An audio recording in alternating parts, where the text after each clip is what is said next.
Varikoseliyanı nəzarətdə saxlamaq lazımdır. Onu vaxtaşırı müalicə eləmək lazımdır.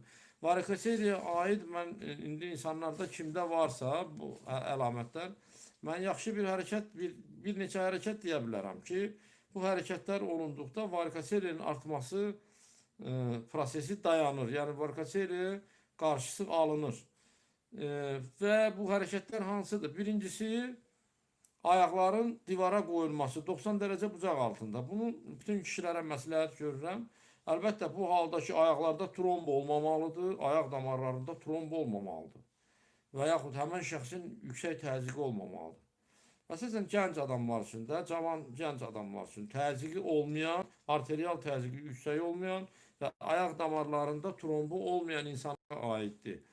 Və varikoseliyası olan və yaxud varikoseliyaya meyilliyi olan insanlarda gəldi, evə gələndə axşam, yəni yemək yeməmiş ac qarına, isti bir yerdə, isti və bərk yerdə, tutaq ki, adyal salırsınız, yəni bir isti bir yerdə, taxtın üstündə uzanırsınız, ayaqlarınızı 90 dərəcə, 100 dərəcə bucaq altında söykürsüz divara. Yəni bu şəkildə divara söykürsüz ayaqları. Ayaqlarda da corab və başmaq olmalıdır ki, divardan ayaqlar soyuq çəkməsin. Yəni damar xəstəliklərində soyuq qəti məsləhət deyil. Yəni soyuq damar problemlərini artırır. Bu varikoseliya da damar problemidir. Venoz damarların problemidir. Bu vəziyyətdə, dediyim vəziyyətdə 10 dəqiqə qalmaq lazımdır. Hər gün bunu eləmək məsləhətdir. Hər işdən gələndə, hər axşam evə girəndə bu prosesi eləyib, sonra artıq başqa işlərlə, yemək yeməklə, dincəlməklə, başqa şeylərlə məşğul olmaq olar. Bu birinci hərəkət. Bu statik hərəkətdə, yəni hərəkət eləmirsən, ayağını qoyursan divara və o vəziyyətdə 10 dəqiqə qalırsan. Amma bir də idman hərəkəti var, iki idman hərəkətdə deyəcəm, tərsinə pres. Tərsinə pres nədir? Yenə boş mədiyə, yəni ac qarına bunu eləmək lazımdır. İdman hərəkətlərini ümumiyyətlə çalışın, ac qarına eləyin, tok qarına idman eləmək olmaz. Demək, gəldiniz evə, istirahət elədiniz, ya səhər tezdən də eləmək olar bunları. İsti bir adyal salınmış bir yerdə, bərk sərt bir yerdə uzanırsınız. Əllərinizi dirirsiniz yerə. Ayaqlarınızı qaldırırsınız 90 dərəcə bucaq altında. Qaldırırsınız və ehmalca salırsınız. Qaldırırsınız, salırsınız. Bu qaydada eləmək lazımdır. Bunu eləyərkən bu hərəkət edir. Buna tərsinə pres deyilir.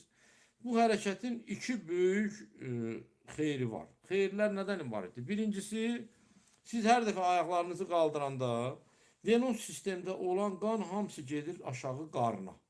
Yəni kömək edirsiniz ki, bədəni ayaqlarda, xayalarda, kiçik çanaqda olan qanın qarına, qaraciyərə getməsinə kömək edirsiniz. Yəni özünüz bunu kömək edirsiniz. Bu yaxşı əlam, bu yaxşı iş deyil. Nəyə görə? Çünki insanlarımızın əksəriyyəti oturaq həyat sürür. Oturaq həyat sürəndə də qan hamısı yığışır, əsas da venoz qan. Çünki venoz qanda motoru yoxdur. Venoz qanın motoru, yəni ürəyə qayıdan qanın motoru ayaq əzələləri, qarın əzələləridir. Bu əzələlər də işləməyəndə qanda durğunluq olur, qan hərəkət eləmir. Və bizim inandırım ki, əksər xəstələrimizin kökü elə buradadır. Bu qanın hərəkət eləməməsi bu xəstəliklərin baş verməsinə, yəni venoz sistem xəstəliklərinin. Nədir bunlar? Prostatitdir, prostat iltihabıdır, prostatda şişkinlikdir, babasildir, varikoseliyadır, ayaq damarlarının çıxması, ayaqlarda varikozdur. Bütün bunlar hamısı qanın aşağı yığılmasının nəticəsində əmələ gəlir. Oturaq həyat, ağır əşyaların çox ağırlıq qaldırılması və bu şeylər. Ona görə tərsinə pres hərəkətini çalışın, regular eləyəsiniz. Burada da yenə 2 dənə əks göstəriş var, görürsünüzmü? Hamı məndən dərman tələb edir, həkim mənə dərman al. Bax, görürsünüz, hələ hərəkətdir. Bu hərəkəti hamı eləyə bilməz. Burada 2 qrup adamlara bu hərəkəti eləmək olmaz. Bunlar hansıdır?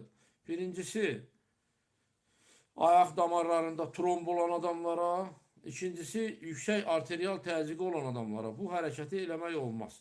Və bir də, üçüncü bir əks göstəriş də var.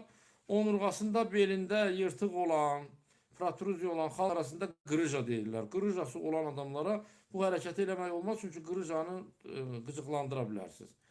Amma qalan insanlara, bu xəstəliyi olmayan adamlar, bu dediyim hərəkəti eləyəndə, bax, belə yaxşı, xeyirli özlərinə imkanlar qazanırlar. Burada bir hərəkətin bir xeyri də var.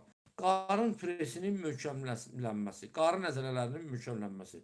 Qarın əzələlərinin mükəmmələnməsi həm bir kişilik funksiyasının artmasına gətirib çıxarır. Qarın presinin mükəmmelənməsi. Eyni zamanda qarın burcunda yerləşən orqanlar masaj olunur. Yəni iki tərəfli burada da bir xeyir var insanlar üçün. Yəni bu hərəkəti eləyin. Başqa bir hərəkət körpüdür. Yəni əllər, ayaqlar yenə yerə dirənilir. Bədənin orta hissəsi, çaraq hissəsi tam qaldırılır. Bacardıqca yuxarı qaldırılır. Kimin nə qədər imkanı çatır. Qaldırıb o vəziyyətdə bir an saxlayırsınız, yenidən düşürsünüz yerə. Təzədən bir də qaldırırsınız. Bu qaydada bu hərəkəti eləmək lazım. Körpü hərəkətini. Körpü hərəkətində də, bu tərsinə pres hərəkətində də məhdudiyyət yoxdur. Nə qədər bacarırsa eləyə bilərsiniz. Amma əgər siz bu işə təzə başlamısınızsa, fiziki imkanlarınız zəifdirsə, siz bunu az-az da eləyə bilərsiniz. Əsas odur ki, ümumi say çox olur. Tutaq ki, bir 2-3 dəfə eləyib, bir dəqiqə dincəlib, yeni eləyə bilərsiniz.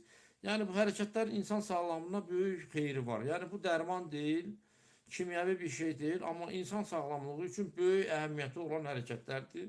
Şəxsən özüm də eləyirəm. Yəni hər bir insan bunu eləyə bilər. Dediyim əks göstərişlərdən başqa. Belində qırıcı olanlar, ayaqlarında tromb olanlar və bir də yüksək arterial təzyiqi olan şəxslər. Bu şəxslər bu hərəkətləri eləyərkən çox ehtiyatlı olmalıdırlar. Bu qədər. İndi keçək sualların cavabı.